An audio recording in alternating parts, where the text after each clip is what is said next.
말씀은 열왕기상 18장입니다. 열왕기상 18장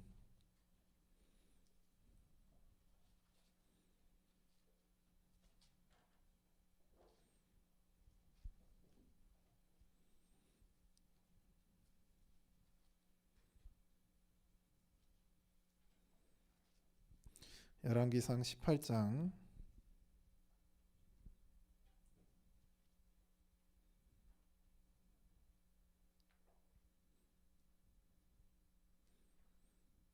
30절부터 40절까지 말씀입니다.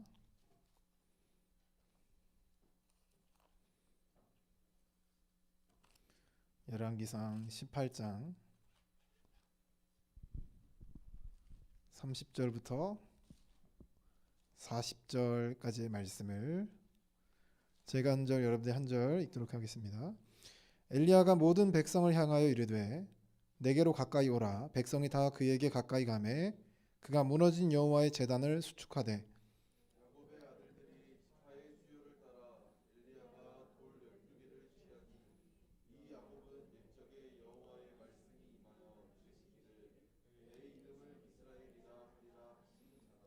그가 여호와의 이름을 의지하여 그 돌로 제단을 쌓고 제단을 돌아가며 곡식 종자 두세 알을 둘 만한 도랑을 만들고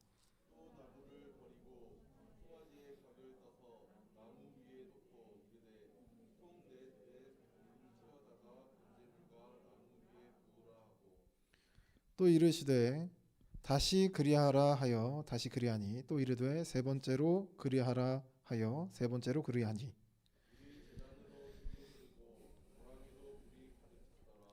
저녁 소재 드릴 때에 이르러 선지자 엘리야가 나아가서 말하되 아브라함과 이삭과 이스라엘의 하나님 여호와 주께서 이스라엘 중에서 하나님이시는 것과 내가 주의 종인 것과 내가 주의 말씀대로 이 모든 일을 행하는 것을 오늘 알게 하옵소서.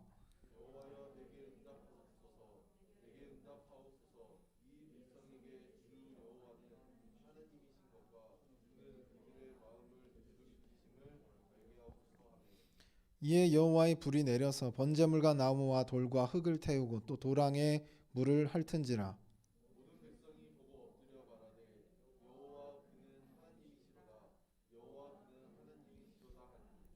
함께 읽습니다. 엘리야가 그들에게 이르되 바알의 선지자를 잡되 그들 중 하나도 도망하지 못하게 하라 하매 곧 잡은지라. 엘리야가 그들을 기손 시내로 내려가다가 거기서 죽이니라. 아멘. 할렐루야. 네. 우리 신혜정 집사님 뒤에 있는 우리 학생들은 여기 제일 은혜의 자리 맨 앞으로 이동해 주세요. 딱 그 지용이까지 딱 걸렸네, 그죠? 지용이 밑으로 다. 자, 이쪽 앞으로. 네. 아주 은혜의 자리입니다. 이거 VIP석이에요. 민우 청년 강제로 이동시켜 주시겠어요? 네.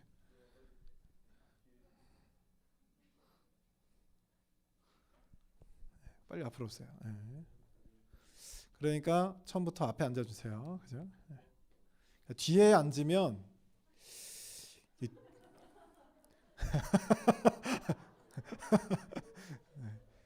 뒤에 앉으면 여러분 그 전도사님들, 강도사님들, 목사님들도 뒤에 앉으면 졸아요. 집중이 안 돼. 네, 설교를 시작하겠습니다.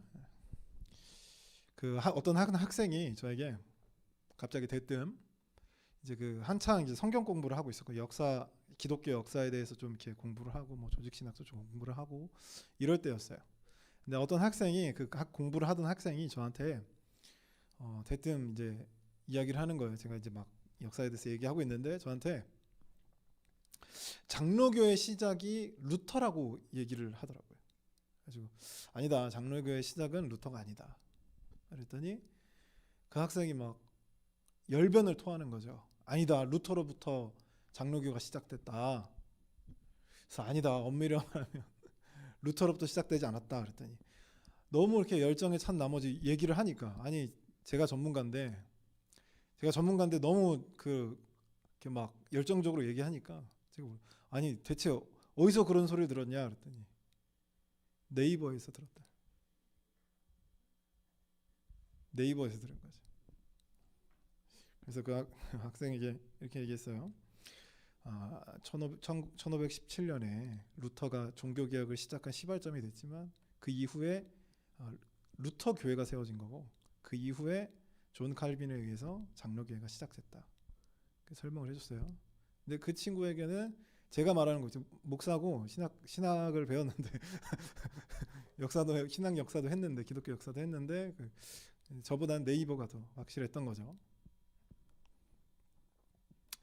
이처럼 사람은요 자기가 믿고 싶은 걸 믿습니다. 자기가 믿고 싶은 걸 믿어요. 그래서 우리가 죄악된 인간이라고 얘기해요. 본성으로 우리가 태어날 때부터 우리는 죄인입니다. 죄인으로 태어났기 때문에 우리가 믿고 싶은 걸 믿기 때문에 하나님을 믿으려 하지 않아요. 알고는 있는데 하나님을 믿으려 하지 않습니다. 심지어 목사님의 자녀로 태어나거나 또는 뭐 장로님의 자녀로 또는 권사님의 자녀로 집사님의 자녀로 태어나도 믿지를 않으려고 해요. 뭐 확실한 근거가 있어서요? 아니요. 네이버의 말을 들어서 그렇죠. 사람은요 명심해야 될 게 자기가 믿고 싶은 걸 믿습니다. 원래 그래요. 원래 그런 존재입니다. 한번 제가 물어볼 테니까 한번 손들어 보세요. 여러분의 부모님이 진짜 자기 부모님인지 과학적으로 확인해 보신 분 손? 다행입니다. 손 들면 큰일 날 뻔했죠. 없습니다. 도현이 김재 집사님이 엄마 확실해요? 어떻게 태어날 때 봤어요? 아니면 뭐 이렇게 친자 확인서를 떼봤어요? 어떻게 그렇게 확실하게 드라마 못 봤어요? 나중에 20년 뒤에 보니까 자기 부모가 친부모가 아니고 그런 거 못 봤어요? 많이 보죠. 의심스럽지 않아요? 사람은요 자기가 믿고 싶은 걸 믿어요. 그게 진짜인지 아닌지 확인해 볼 생각도 안 해요. 그죠? 그러다가 교회에 그렇게 다니다가 내가 믿고 싶은 걸 믿다가 내 교회 다니다가 이단이 쿡 찌르면 어떻게 돼요? 파동이 일어나죠. 쿡 찌르면 파동이 막 일어나. 그동안에는 그냥 생각 없이 다녔는데 이게 진짠가 이런 생각이 드는 거예요. 사람은 자기가 믿고 싶은 걸 믿습니다. 1976년에 발간된 이기적 유전자라는 책 여러분 아시죠? 이기적 유전자라고 하는 책을 써서 굉장히 유명한 사람이 됐던 유명한 저서자, 유명한 학자이자 유명한 무신론자 그리고 동시에 유명한 진화론자인 리처드 도킨스라는 사람이 있어요. 학생들은 모르겠지만 리처드 도킨스라는 사람이 있습니다. 굉장히 유명한 사람이죠. 이 사람이 자기 저서에서 자기 책에서 뭐라고 얘기하냐면 자기가 주장하는 건 진화론이에요. 근데 진화론 아시겠지만 공부를 해보셨으면 아시겠지만 진화론은 근거가 없습니다. 추상적인 근거만 있죠. 그러니까 예상하는 거예요. 예상. 추상하는 거예요. 추론하는 겁니다. 그거밖에 없어요. 근거가. 이러니까 이랬을 것이다라는 확실한 증거가 없어요. 뼈가 나온 것도 아니고, 그렇죠? 오스트랄로피테쿠스 뼈가 있어요?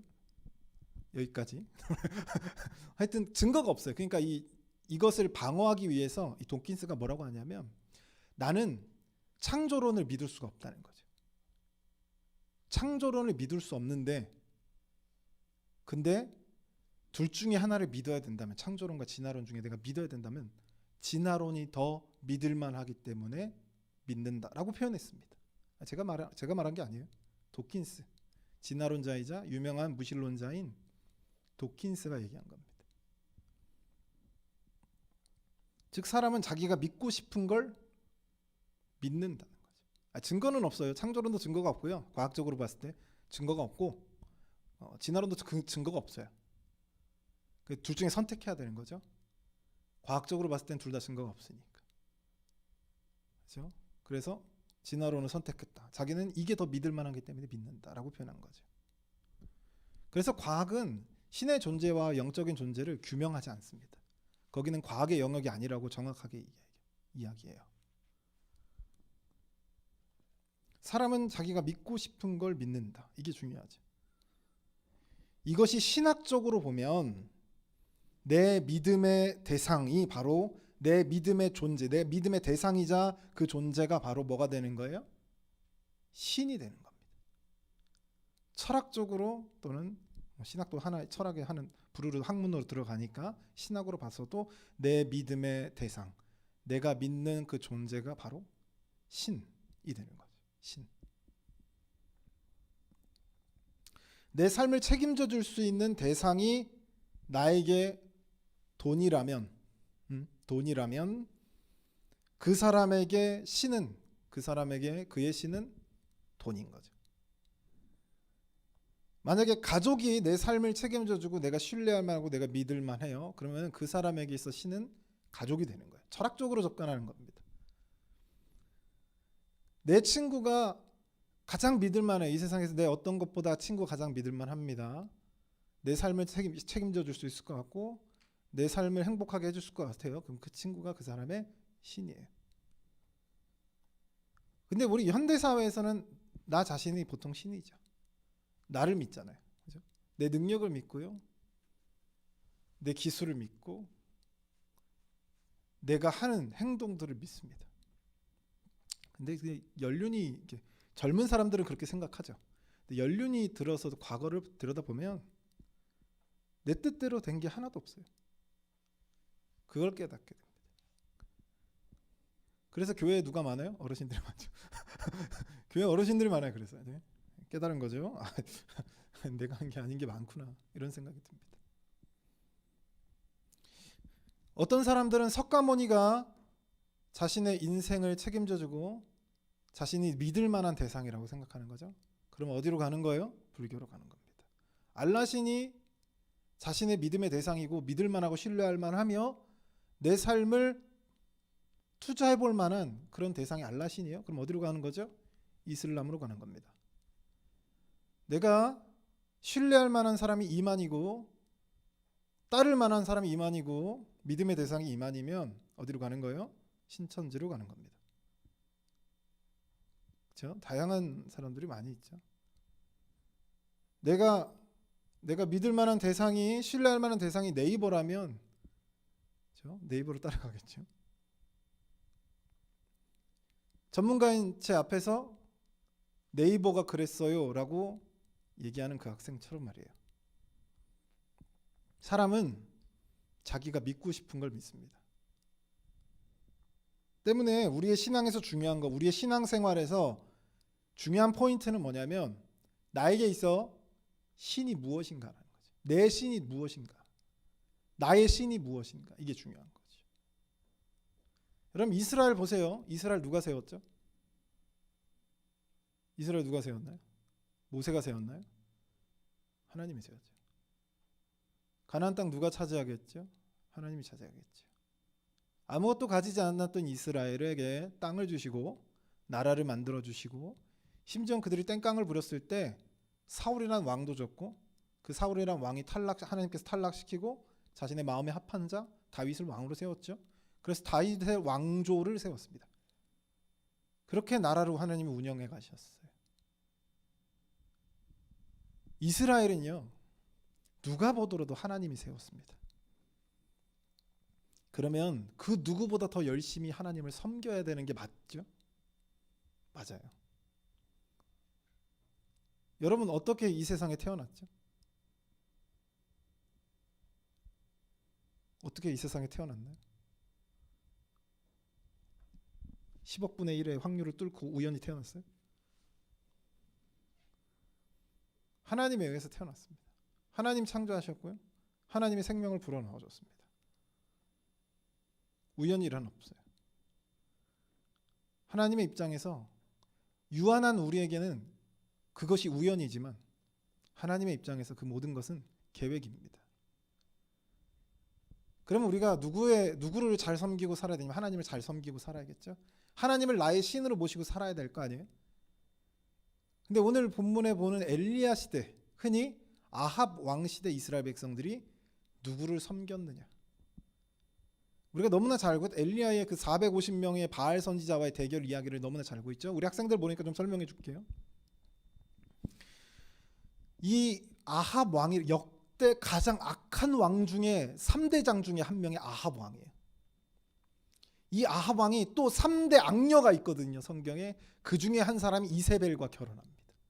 이세벨은 바알 신과 아세라 신을 섬기던 여자였어요. 그 민족이 원래 그래요. 이방 여인이었거든요. 근데 이 바알 신은 남편이고요. 쉽게 말하면 아세라는 그 와이프예요. 그죠? 그래서 이 종교는, 이 바알 신의 종교는 어떤 생각을 했냐면, 바알 신과 아세라 신이 성적인 관계를 맺으면서 있어 분비물이 나오잖아요. 뭐 땀이 흐르든 뭐 다른 게 흐르든 그것들이 비로 내린다고 생각했어요. 여러분 콧방귀 끼죠? 아니 지금 무슨, 여러분 100년 뒤에 200년 뒤에 우리 후손들이 지금의 시대를 보면서 과학을 믿어 콧방귀 껴버릴 수 있다니까요. 걔네들은 그걸 확실하다고 생각했어요. 어찌됐든 그렇게 해서 비가 와서, 바알 신은 뭐냐면 풍요의 신이었습니다. 비를 내려주는 신이었어요. 그래서 이 당시 시대는, 우리는 지금 현대 뭐 21세기 뭐 정보화 시대 이렇게 살아가지만, 당시 시대는 농경 사회예요. 뭐가 다죠? 농작물이 다예요. 농작물이 재산입니다. 그래서 가장 중요한 게 비가 와야 되는 거예요. 근데 이스라엘 백성들이 보니까 지금 비를 내려주는 분이 하나님인데, 원래는 비를 내려주는 신이 누구예요? 바알 신인 거죠. 이거 하나님은 형상도 없고요. 뭐 이렇게 뭘 예배 드려도 예배 드린 것 같지가 않아요. 그죠? 마리아 석상에서 한번 손 씻고 이렇게 촛불 한번 해서 앞에 딱 기도 한번 하고 이렇게 들어가야 되는데 그런 게 없는 거예요. 영상 꼭 지어주세요. 그런 게 없는 겁니다. 그런 게 없어요. 그러니까 이스라엘 백성들이 마음이 공허한 거죠. 뭔가 우리도 좀 어마어마한 석상이 하나 좀 있어야 될 것 같고, 뭔가 이렇게 좀 이렇게 뭔가 종교 생활 하는 것 같은 그 보람찬 뭔가 있어야 될 것 같은데 없으니까. 그래서 바알 신을 쫓기 시작해요. 여러분 생각해 보세요. 이 이스라엘 왕 아합 왕이 이세벨과 결혼하고, 이세벨이 아합하고 이렇게 얘기를 해가지고 결국 아합이 바알 신을 섬겨요. 바알 신에게 제사합니다. 그럼 그 신하들은 누구를 섬기겠어요? 바알 신을 섬기겠죠. 신하들이 섬기면 이스라엘 백성들은요, 바알 신을 섬기. 그게 트렌드가 된 거예요. 트렌드가 된 거죠. 요즘 트렌드가 뭐죠? 하여튼 트렌드가 된 겁니다. 그때 여호와의 선지자 엘리야가 하나님의 말씀을 전하는데, 아합 왕에게 이렇게 얘기해요. 하나님이 이스라엘에 3년 반 동안 비를 내려주지 않을 거예요. 3년 반 동안. 자, 아합 왕이 이 말을 듣고 어땠을까요? 너무 기뻤을까요? 네, 죽여야겠죠. 저놈이 감히, 이 발언 자체는 왕권에 대한 도전이에요. 그래서 엘리야를 죽이려고 하지만 하나님이 엘리야를 데리고 피신을 해요.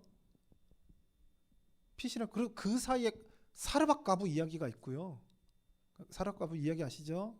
떨어지지 않는 기름, 떨어지지 않는 밀가루 이야기 아시죠? 이 사이에 있었던 거예요.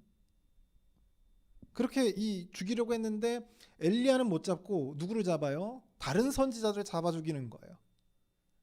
걔네들도 마음에 안 들었겠죠, 그동안.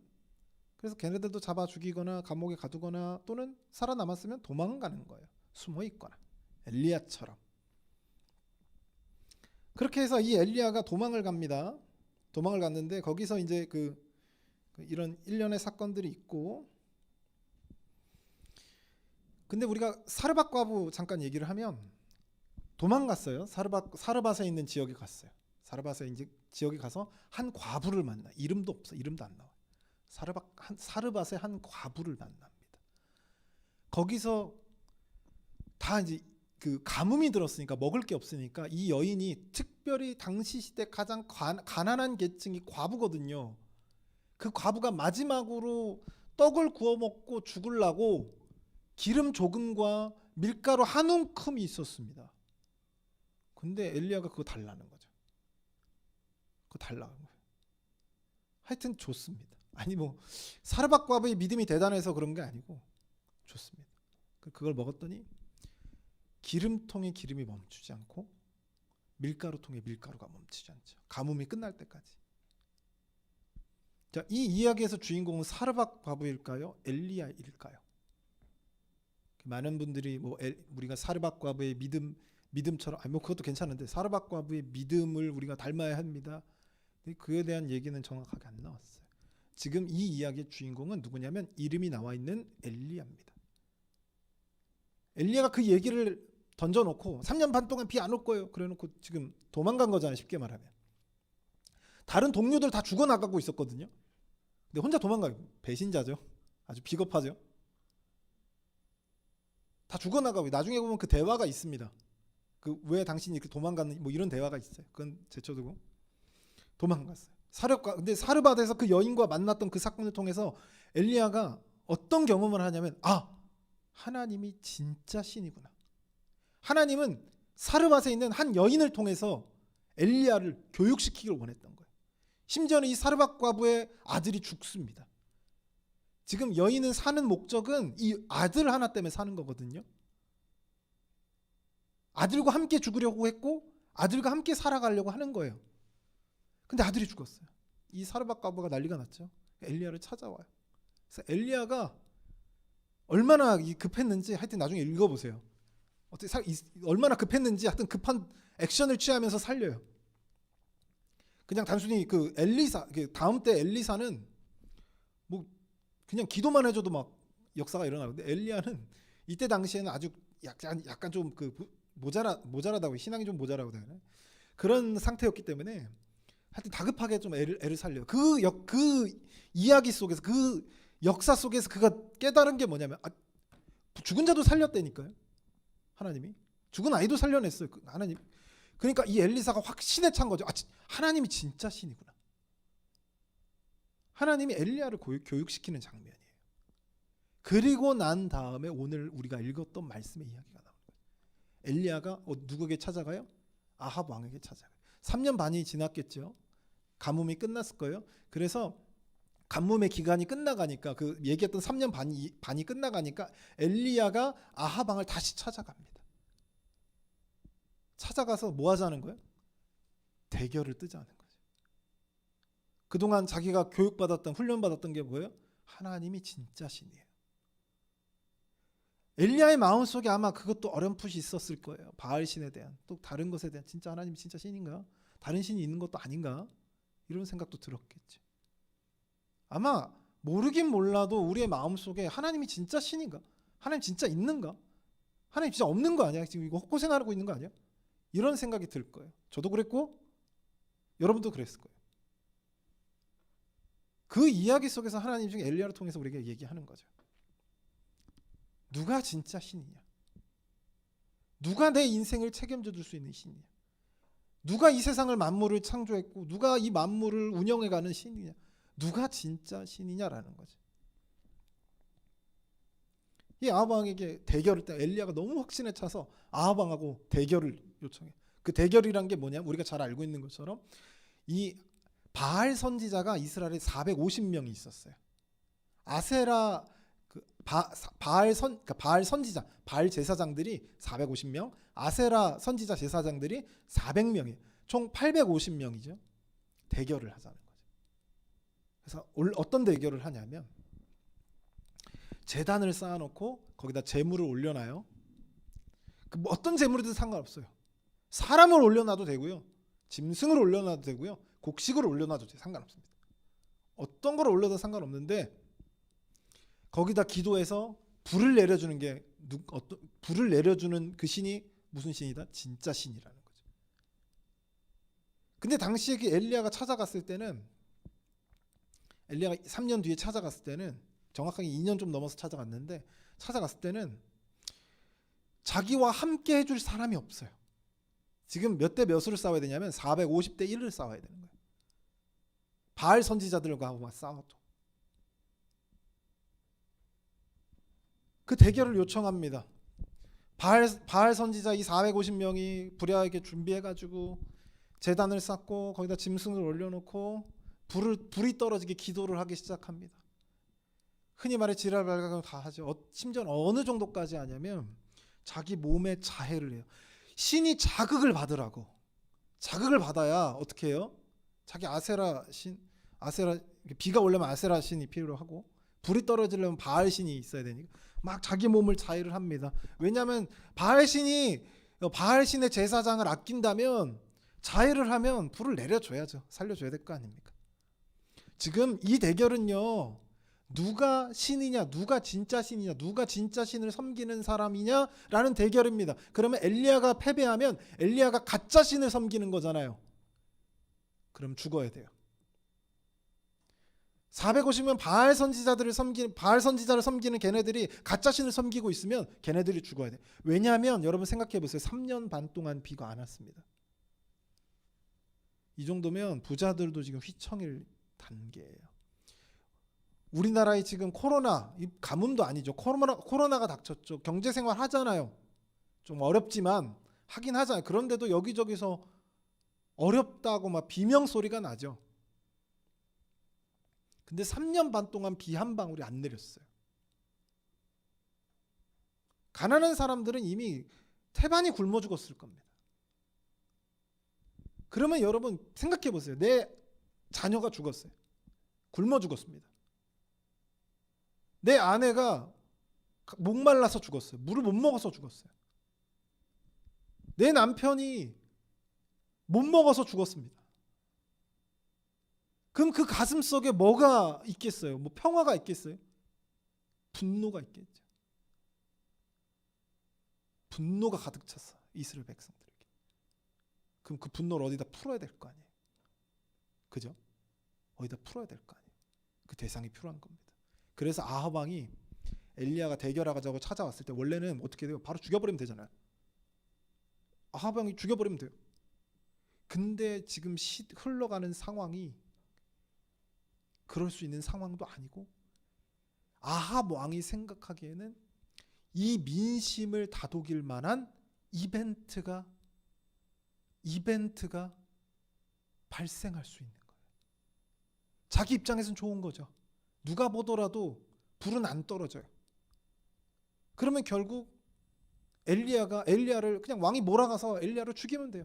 그러면 이 모든 가뭄의 책임을 엘리야에게 되짚어서 죽이면 됩니다. 그 이벤트로 인해서 다시 민심이 좀 잡히겠죠. 그래서 아합 왕이 이 대결을 허락했어요. 근데 이 대결에서 바알 선지자들이 자기 몸을 자해하면서까지 했는데 불이 내려요, 안 내려요? 불이 안 내립니다. 그래서 이 엘리야 선지자 지금 확신에 차 있어요. 하나님 참신이라는 것을 확신에 차 있기 때문에 조롱을 해요. 너희 신은 지금 졸고 있나 보지? 조롱을 합니다. 그러더니 나와. 그러더니 자기 그 제단을 쌓고요. 그 12개 돌, 12지파를 상징한 12개의 돌로 제단을 수축합니다. 그러니까 이 이스라엘의 회복을 상징하는 제단을 쌓아요. 제단을 쌓고 거기다가 물을 뿌립니다. 이거는 우연이라도 불이 날 수 없어요. 그러니까 인간적으로 옆에서 그 사기라고 하죠. 옆에서 이렇게 불 좀 쬐고 탁 불탈 거 아니에요. 그렇게라도 할 수 없게끔 물을 뿌려버려요. 확실한 거죠. 이건 신이 아니면 불을 낼 수가 없어요. 얼마나 물을 빼는데 도랑이 가득 찰 정도로, 팠던 도랑이 물로 가득 찰 정도로 완전히 물로 흠뻑 적셔난 거죠. 이건 절대 불이 날 수가 없어요. 그때 엘리야가 뭐라고 선포하냐면, 간단하게 얘기하면 이스라엘 백성들이 하나님이 참신임을 보게 해주세요. 그 이야기가 끝나자마자, 그 기도가 끝나자마자 불이 떨어집니다. 물에 적셔 있던 그 제단이 활활 타들어가요. 도랑에 있던 모든 물들이 싹 날아갑니다. 이것을 이스라엘 백성들에게 보여주는 거죠. 엘리야가 이 기적을 불이 내리기 전에 이스라엘 백성들에게 서가지고 뭐라고 얘기하냐면 이스라엘 백성들을 딱 세워놓고 너희가 하나님을 따르겠느냐 바알을 따르겠느냐 선택하게 만들어요. 그때 이스라엘 백성들이 뭐 하냐면 침묵합니다. 지금 모르겠는 거예요. 하나님이 인도해서 세워진 나라 이스라엘, 그 나라에서 사는 이스라엘 백성들이 하나님을 섬길래 바알을 섬길래, 이렇게 엘리야가 하나님을 섬기자는 거잖아요. 여호와를 섬길래 바알을 섬길래 했더니 이스라엘 백성들이 침묵하는 거죠. 침묵. 아마 뭐 화가 많이 났겠지만 침묵합니다. 근데 이 기적을 통해서 참 신이 누구인지를 증명해낸 거죠, 엘리야가. 그래서 이 사건이 이래서 유명합니다. 신학적으로나 설교학적으로나 아마 못 들어본 사람이 없을 거예요, 이 기적은. 그럼 여러분 한번 생각해 보시죠. 여러분 질문 하나 드릴게요. 왜 하나님은 비를 멈췄을까요? 다른 거 멈춰도 되는데 왜 비를 멈췄을까요? 하필 수많은 것들 중에 하필 비를 멈췄을까요? 아까도 말씀드렸지만 그 시대는 어떤 시대라고요? 농경시대, 농경사회. 그 농경사회에서 가장 중요한 게 뭐죠? 비예요. 땅과 비입니다. 땅은 우리가 어떻게 해볼 수 있죠? 근데 비는 우리가 못 해봐요. 그거는 우리 21세기 현재도 마찬가지예요. 비는 우리가 뭐 어떻게 못 해봐요. 그러니까 하나님이 그 시대에 가장 중요한 거, 비를 가져가 버리시는 거죠. 비를 제거해 버립니다. 3년 반 동안.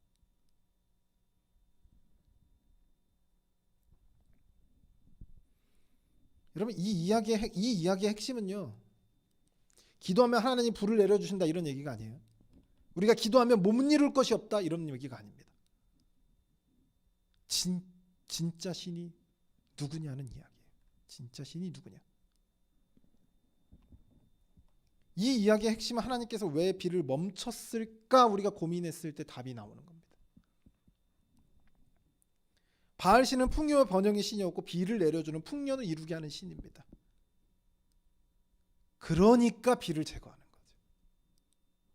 비를 내려주는 신이니까 바알 신이, 그들이 섬기는 바알 신이 비를 내려주는 신이니까 비를 제거하는 겁니다.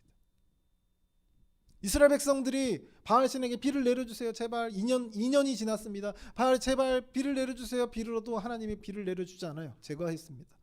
그들이 바알 신을 섬기고 있기 때문이죠. 만약에 이스라엘 백성들이 섬기는 바알 신이 똥의 신이었다면 하나님이 똥을 다 없앴을 거예요. 그런 이야기입니다.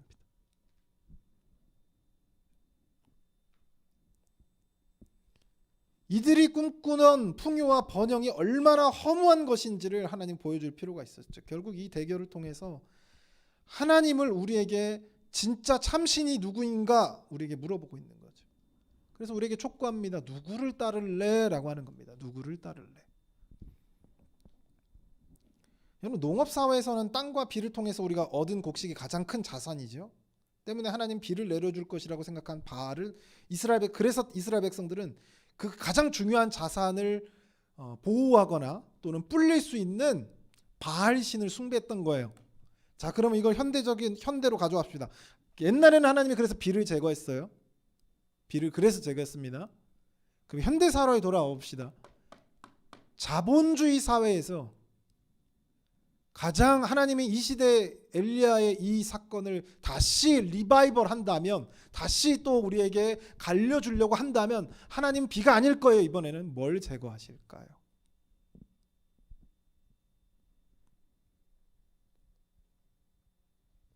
간단하게 말했을 때 우리가 자본이겠죠. 여러 가지 의미에서. 사랑하는 성도 여러분, 하나님이 진짜라는 사실을 믿으시길 주님의 이름으로 소원합니다. 우리의 인생에 진정한 평안을 줄 수 있는 분, 우리의 인생에서 진정한 풍요를 누릴 수 있는 방법이 무엇인가? 엘리야가 이스라엘 백성들이 모였을 때 이렇게 물어봅니다. 하나님을 따르겠는가 아니면 바알을 따르겠는가? 라고 물어봅니다. 그 시대 때. 지금에는 좀 다르겠죠? 이때 이스라엘 백성들이 침묵합니다. 만약에 여러분이 이스라엘 백성들이라면 그때 어떻게 반응해야 했을까요? 우리가 믿고 신뢰하며 따라야 할 것은 다른 것이 아니라, 바알이 아니라, 돈이나 명예가 아니라, 대학이나 직장, 사업장이 아닙니다. 이런 것들이 내 삶을 풍요롭게 하거나 만족하게 만들어주지 않는다는 거죠. 내가 찾아야 할 것은, 내 신앙에서, 내 삶에서 내가 찾아야 할 신은 내 인생을 책임져주고 내 삶을 풍요롭게 해주는 그런 분은 이런 돈이나 명예, 사업장, 직장이 아니라 누구다? 하나님이다. 하나님이다라는 거죠. 저는 개인적으로 이 코로나가 우리에게 울리는 하나님의 경종이라고 생각합니다. 처음에 신천지를 통해서 우리나라가 박살이 났을 때, 그때 뭐 담임 목사님도 그렇고 저도 그렇고 이게 신천지를 넘어 교회로 분명히 올 것이라고 생각했어요. 분명히 생각했습니다. 그리고 분명히 이루어졌죠. 욕이란 욕은 다 얻어먹었습니다. 기독교의 현 주소를 우리가 확인할 수 있었죠. 뭐 예배를 드리냐 마냐 이런 차원이 아니라 비윤리적이고 이기적인 모습, 자기네들이 이익을 위해서라면 국가의 법은 가볍게 무시해주는 이 태도들을 우리가 보여줬던 거죠. 분명 국가에서 예배드리지 마라 라고 하면 들고 일어나야겠죠. 그러나 우리가 보여줬던 건 편협하고 이기적이고 우리밖에 모르는 그런 모습들을 보여줬습니다. 모범이 되고 사랑의 그룹이 되며 나누고 기도하는 그런 공동체가 아니었다라는 것이지. 그것을 너무나 잘 알고 있던 하나님이 우리 기독교에게 경종을 울리기 위해서 3년반 동안 비를 제거하셨던 것처럼 우리 기독교에게 그동안에 우리가 누렸던 영광을 제거한 것이 아닌가 생각하는 거죠. 이런 시기일수록 우리 그리스도인들이 다시 회복해야 합니다. 이럴 때일수록 우리 기독교인들이 우리가 따르는 참신이 누구냐에 대한 확신이 있어야 된다는 거죠. 사랑하는 성도 여러분, 여러분의 삶의 주인, 여러분의 삶의 신이 여호와 하나님이 되기를 주님의 이름으로 소원합니다. 기도하겠습니다. 사랑의 하나님 아버지, 오늘 열왕기상 18장 30절부터 40절에 엘리야의 말씀을 통해서, 엘리야의 이야기를 통해서 우리가 참 하나님이 누구인가, 참신 누구인가 우리가 다시 한번 생각하면서 묵상합니다. 하나님, 우리가 입에서 나오는 그저 공중에 떠있는 신앙 고백이 아닌 엘리야처럼 내 삶에서 경험한 하나님이 참 정말 참신이구나 라는 것을 경험할 수 있는 영혼들이 될 수 있도록 인도하여 주시옵소서. 이 모든 말씀 우리와 함께해 주실 줄 믿고 예수 그리스도의 이름으로 받들어 기도드리옵나이다. 아멘. 우리 찬송가 445장